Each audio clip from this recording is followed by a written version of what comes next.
नमस्कार दोस्तों, ओम नमो लक्ष्मी नारायण। स्वागत है आपका हमारी चैनल चल अकेला ब्रो में। आज हम बात करेंगे हमारी किस्मत के बारे में। वह हमारे हाथों में है या नहीं, क्या आपको पता है? महात्मा बुद्ध को सृष्टि के पालनहार श्री हरि भगवान विष्णु का 9वां अवतार माना जाता है। बुद्ध के जन्म को बुद्ध जयंती के रूप में मनाया जाता है। दोस्तों, हमारे साथ ऐसा कितनी बार होता है कि हम अपनी किस्मत को कोसते हैं। हम कहते हैं हमारी किस्मत फूटी है, ऐसा मेरे साथ ही क्यों होता है। जब हमारे साथ कुछ बुरा होता है हम आम तौर पर निराश हो जाते और अपनी किस्मत पर दोष लगाने लगते। हम ये सोचते हैं कि हमारे भाग्य में उठापटक लिखी गई है और सब गलतियां हमारे ही जीवन में क्यों होती। हमें लगता है कि हमारे पास सही चीजों की कमी है जिसके कारण हम अपने लक्ष्यों को हासिल नहीं कर पा रहे हैं। कितनी बार हमने बहुत सी चीजें बस यह कहकर छोड़ दी हैं कि किस्मत में होगा नहीं तो मुझे मिलेगा कैसे। हम तो अपने आप को यह तक तसल्ली दिला देते हैं, उसमें मेरा तो दोष था ही नहीं, मैं और करता भी तो क्या करता। ऐसे विचार आपके मन में भी आते हैं तो यह कहानी आपके लिए है। एक दिन एक व्यक्ति महात्मा बुद्ध के पास आता है। वह उनसे कहता, हे मैं अपनी किस्मत आपसे ठीक करवाने आया हूँ। मैं बहुत दुखी रहता हूँ, मैं जो भी करता हूँ वह उल्टा हो जाता है। मेरी किस्मत मेरा साथ नहीं देती। मैंने सुना है कि आप सभी की समस्याओं का समाधान करते हैं, क्या आप मेरी भी फूटी किस्मत को सुधार सकते हो? महात्मा बुद्ध जी ने कुछ पल उसकी आंखों में देखा और उससे पूछा, ये फूटी किस्मत तुम्हें कहाँ दिखाई दी? तुम्हें ऐसा क्यों लगता है कि तुम्हारी किस्मत फूटी हुई है? उस आदमी ने कहा, मैं जो भी करता हूँ वह बस उल्टा ही होता हे। मैं अच्छा करने जाता हूँ बुरा हो जाता है, मतलब तो मेरी किस्मत फूटी ही हुई है। किसी वक्त मेरे पास सब कुछ था, धन सुख आनंद, फिर मेरे माता पिता गुजर गए। जैसे तैसे करके मैंने अपनी खुद की परवरिश की। मैंने जिससे सच्चे मन से प्रेम किया उस प्रेमिका ने किसी और से विवाह कर लिया। मैंने एक छोटा सा व्यापार शुरू किया, तो जिस मित्र के साथ मैंने वह व्यापार शुरू किया वह मेरा व्यापार ही हड्डड ऐंठशी बैठा।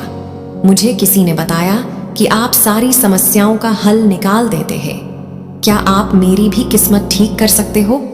महात्मा बुद्ध ने कहा, लाओ तुम्हारी फूटी किस्मत मुझे दे दो, मैं अभी उसकी मरम्मत कर देता हूँ। व्यक्ति ने कहा, मैं किस्मत को कैसे दे सकता हूँ, वह तो दिखाई भी नहीं देती। महात्मा बुद्ध ने पूछा, जब तुम्हें तुम्हारी किस्मत दिखाई ही नहीं देती तो तुम्हें कैसे पता कि वह खराब हो चुकी है? व्यक्ति ने कहा, मेरी किस्मत अच्छी नहीं है, तभी तो मेरे साथ सब कुछ गड़बड़ हो रहा है। मेरे बने बनाए कामों पर पानी फिर जाता है।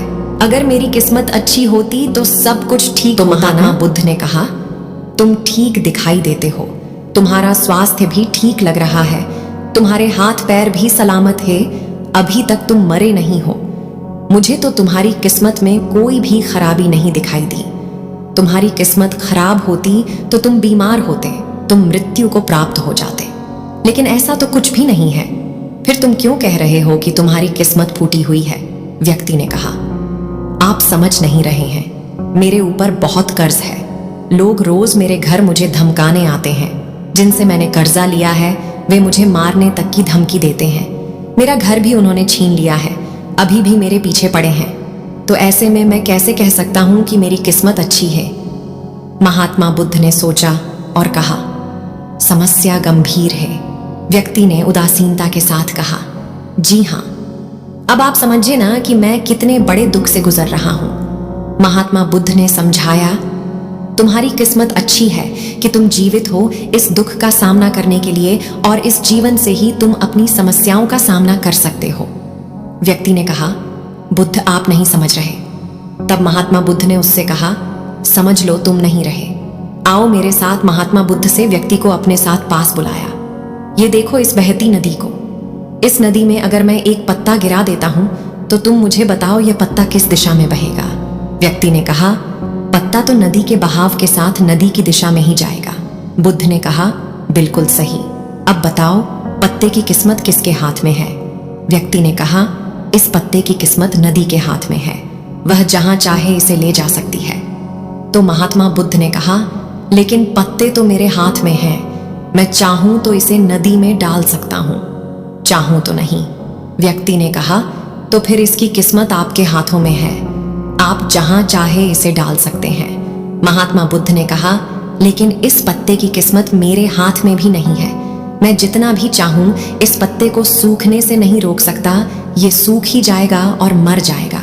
जब तक ये पेड़ पर था यह हरा था, इसे ऊर्जा मिल रही थी, लेकिन अब ये पेड़ से अलग हो गया है। अब बताओ, इस पत्ते की किस्मत अच्छी है या बुरी? व्यक्ति ने कहा, अब तो उसकी किस्मत बुरी है, क्योंकि अभी वह अपने पेड़ से अलग हो गया है और ज्यादा दिन जीवित भी नहीं रह पाएगा। धीरे धीरे सूख जाएगा।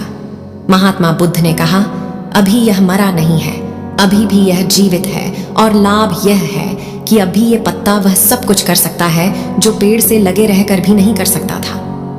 बुद्ध ने वह पत्ता हवा में छोड़ दिया। वह उड़कर दूर जा गिरा।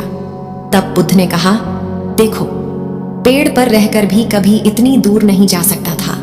आज उसने स्वतंत्र होकर उड़ने का आनंद लिया है।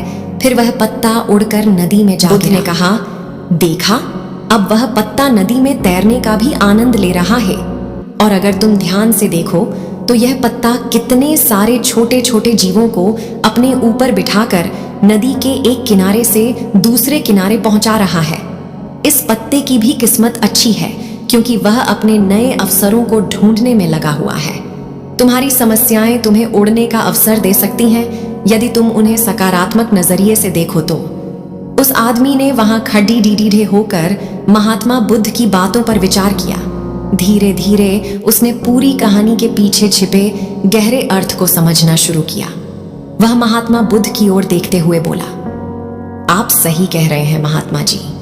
मैंने अपने भाग्य पर ध्यान दिया और अपने दृष्टिकोण को सीमित कर दिया।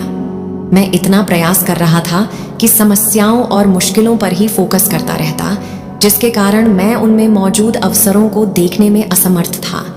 मुझे अब समझ आ गया है कि मेरी फूटी किस्मत बस एक डर और निराशा से उत्पन्न एक धारणा थी। यह कहानी हमें यह सिखाती है कि हमारी किस्मत हमारे हाथ में होती है। हम खुद अपने जीवन की दिशा निर्धारित करते। हमारी समस्याओं का हल भी हमें ही निकालना होता है। चुनौतियों को एक अवसर के रूप में आगे बढ़ सकते हैं और अपनी किस्मत को सुधार सकते हैं। ऐसी कहानियां हमें जीवन जीने का तरीका सिखाती है। इस वीडियो को बोलते समय कोई त्रुटि हो तो मैं क्षमा चाहती हूँ। उम्मीद है आप सभी को यह कहानी अच्छी लगी होगी और इससे कोई सीख मिली हो तो अपने दोस्तों और अन्य लोगों के साथ शेयर जरूर करिएगा। अगर आप नारायण के सच्चे भक्त हैं तो चैनल को सब्सक्राइब और वीडियो को लाइक करके कमेंट में ओम लक्ष्मी नारायण लिख दीजिए। नमस्कार।